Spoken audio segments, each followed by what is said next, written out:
Hello students, let's read the problem.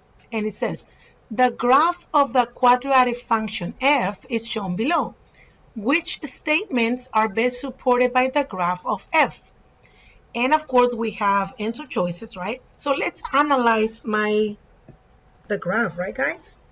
Well, first of all, I can see that my quadratic function, right, has some points that are very important for me to recognize, right? For example, look at the very first one. What's the first statement says? It says, the axis of symmetry is x equals -2.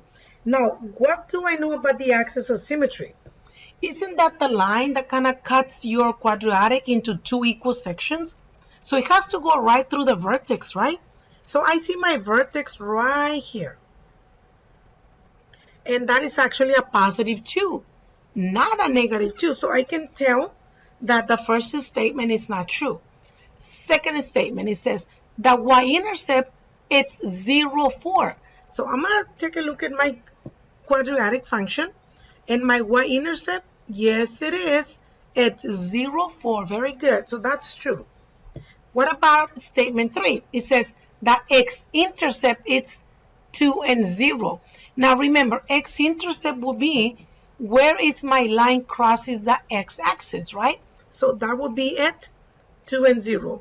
I mean, I would prefer to say that that is actually the vertex, right? Okay, so that might be one of the things that you want to add up to that, okay? But it is the x-intercept because it means that it's touching the x-axis at 2 and 0, right? Very good. So let's look at the answer choices. It says 1 and 2.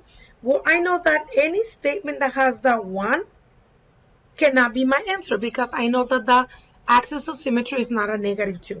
So actually I can cross out all of them except C, right? And C says 2 and 3 only. And yes, that is correct. Those are the ones that we agree that they were the only answer choices that they were true. Okay, so yes, the answer is letter C. Very good. So in this question, guys, you gotta make sure that you know some definitions, like what is the axis of symmetry? What is the y-intercept? What is the x-intercept? Right? That will make the problem a lot easier.